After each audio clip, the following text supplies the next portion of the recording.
अब देखिए, आपने क्या देखा कि यूनिफॉर्म क्रॉस सेक्शनल एरिया रखना अच्छी बात नहीं है।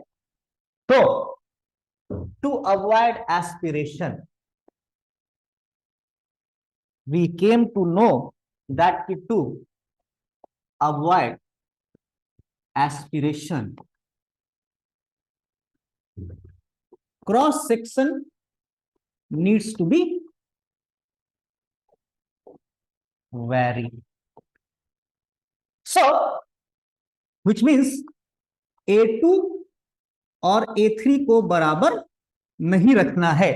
A2 और A3 को बराबर नहीं रखना है, तो अगर फिर से हम लोग कंटिन्यूटी इक्वेशन लगाएं, तो कंटिन्यूटी इक्वेशन लगाने पे लिख सकते हैं A2 V2 equals to A3 V3, discharge कुछ भी हो जाए कांस्टेंट ही रहेगा। या यहां से आप लोग लिख सकते हो मेरे प्यारे दोस्तों that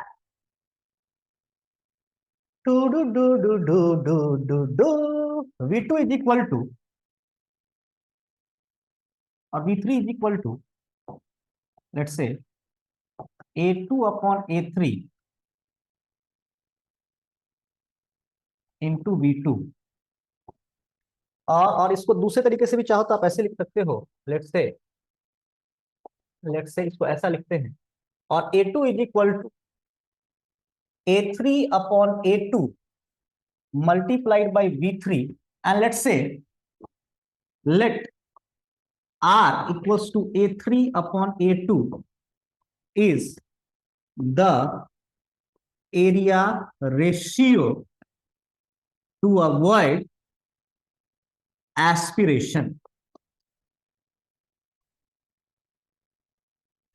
My dear, so we can write that A2 equals to RV3. Correct? Now, again, if you apply Bernoulli equation between point 2 and 3, we can write P2 upon rho G. It's not only that to avoid aspiration cross section needs to be varied. At the same time, पूरे SPU में कहीं भी कोई pressure difference नहीं आना चाहिए, है ना।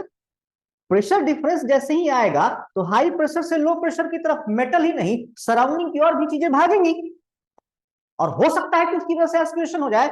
मतलब वन पॉइंट की तरफ cross section needs to be varied and pressure must remain constant. कहां? Throughout the spring must remain constant throughout spring. कहने का मतलब पॉइंट 2 पे प्रेशर जो है वो प्रेशर पॉइंट 3 पे भी होना चाहिए। और अगर ऐसा है, और अब आप अगर बर्नौली इक्वेशन लिखते हो तो P2 by rho g plus V2 square by 2G plus H2 equals to P3 by rho g plus V3 square upon 2G plus 0। तो यहां क्या होगा मेरे प्यारे दोस्तों, आपने प्रेशर माना है कि कांस्टेंट है थ्रू आउट, तो P2 by rho g P3 by rho g cancelled out. What we are left with now is that V2 square upon 2G plus H2 is equal to V3 square upon 2G। My dear students, यहां क्या लिख दिया मैंने, A2 is equal to RV3। Great.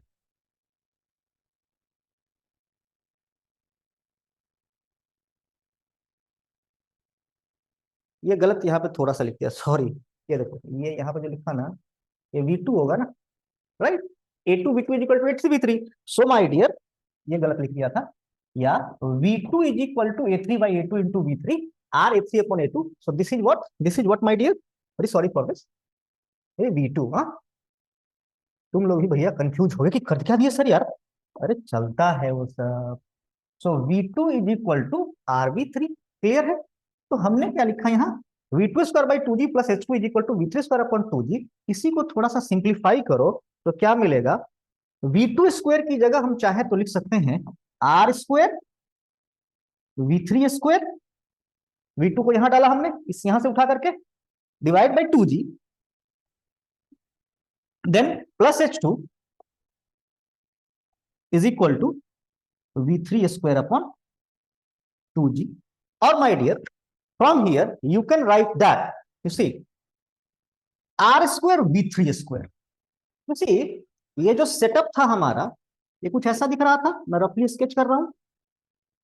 ये total height कितना था?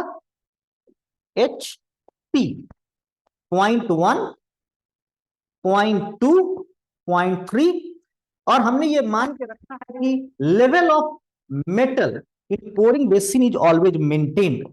Head of the molten metal in pouring basin is always maintained. मतलब यहां पे जितना मेटल नीचे आ रहा है उतना ही मेटल यहां डाला जा रहा है. तो हमेशा 0.1 पे जो लेवल है मेटल का वो मेंटेन रहेगा. तो आप कह सकते हो 0.1 पे जो वेलोसिटी है वो है 0. और अब यहां मेटल जो नीचे आ रहा है, it is coming down only under gravity, no pressure difference, because हमने मान लिया है पहले से कि कोई प्रेशर डिफरेंस यहां पे नहीं है. तो the metal which is coming down, it is coming down only under gravity. So अगर 0.3 पे वेलोसिटी की बात की जाए, 0.1 पे वेलोसिटी क्या है? 0 है. It is coming down under gravity. So 0.3 पे जो वेलोसिटी हो जाएगा स्क्वायर रूट ऑफ 2GHT हो जाएगा. सर जी ये कहां से आया? आप जानते हो सिंपल सा equation, V3 square will be equal to V1 square plus 2GHT. So V1 square 0, so from there V3 you got square root of 2GHT. मेरे प्यारे दोस्तों, यहां पे अगर हम V3 स्क्वायर की बात करें तो किसके बराबर होगा? 2GHT के बराबर होगा. So R square 2GHT divide by 2G plus H2 is equal to 2GHT divided by 2G. So from there my dear 2GHT, 2G cancelled, यहां पे भी 2G कैंसिल्ड. क्या मिला? R square HT plus H2 is equal to HT. तो अगर आप लिखना चाहें तो आप लिख सकते हो आराम से, HP कॉमन लिया 1 minus R square is equal to H. देखो तो आप लिख सकते हो 1 minus R square, 1 minus R square is equal to H2 upon HT. जहां पे H2 क्या है? H2 is the length of a screw. HT क्या है? डेटम से लेके पोरिंग बेसिन तक की टोटल हाइट. चलो भैया फटाफट स्क्रीनशॉट लो. तो ले लिया? फटाफट स्क्रीनशॉट ले लो. गुड. चलो अब देखो, इसको ऊपर उठाता हूं और फिर देखते हैं आगे इसके साथ और क्या कर सकते हैं. आपको मिला कि sir ji 1 minus R square is equal to H2 upon HT.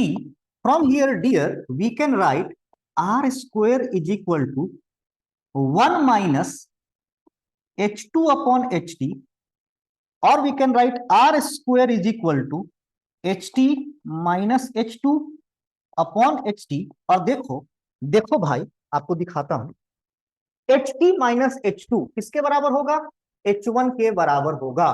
देखो इस HT में से H2 को घटा लेंगे, H1 मतलब पोरिंग बेसिन का हाइट आपके पास बच जाएगा. तो that means from here you get कि R square is equal to H1 upon HT. Wow.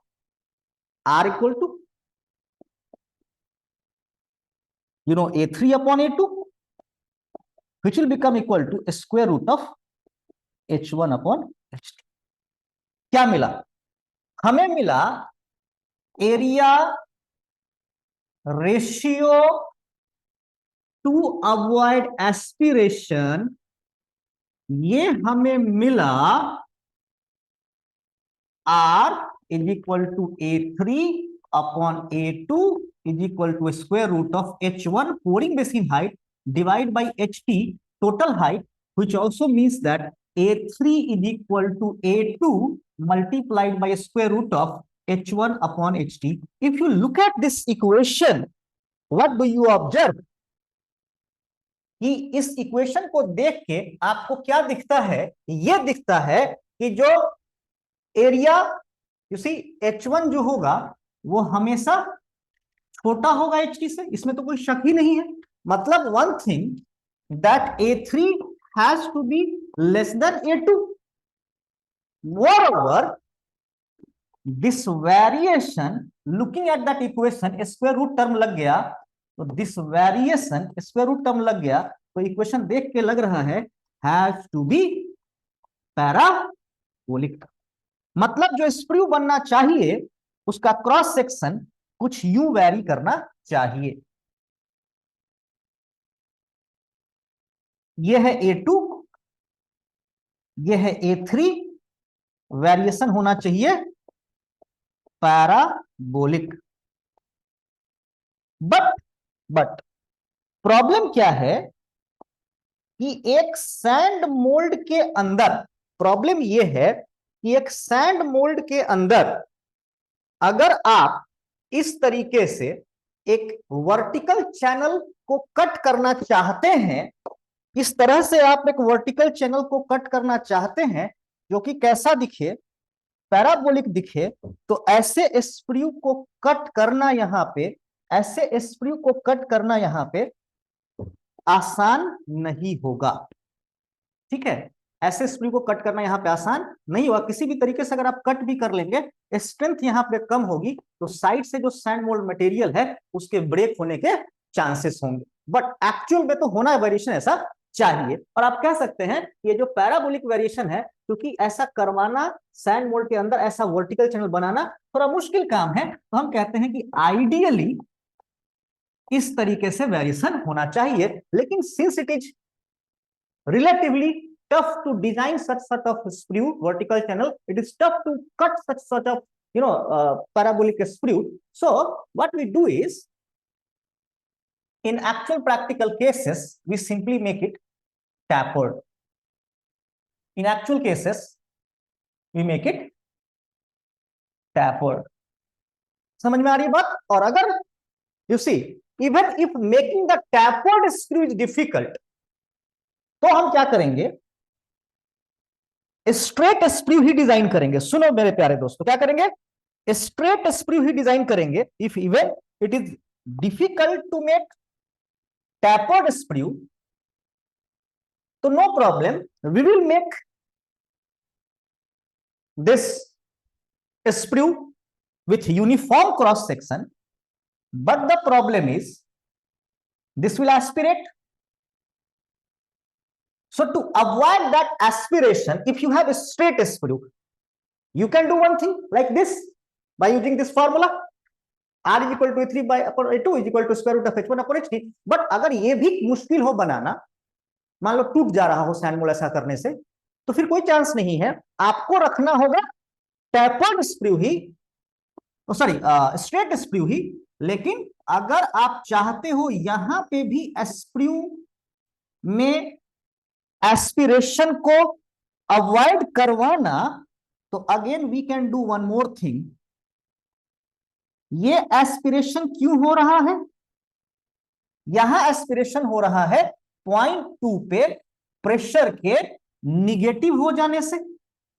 अच्छा, हम कुछ ऐसा करें, हम कुछ ऐसा करें कि 0.2 पे जो ये प्रेशर निगेटिव बन जा रहा है, स्ट्रेट रहने से वो निगेटिव ना बने। उसके लिए हम क्या कर सकते हैं दोस्तों, इस 0.2 पे जो ये प्रेशर निगेटिव हो जा रहा है वैसा ना हो, ऐसा करने के लिए मेरे प्यारे दोस्तों हम लोग एक काम और कर सकते हैं कि सडनली रिड्यूस करेंगे क्रॉस सेक्शन को at the end of sprue.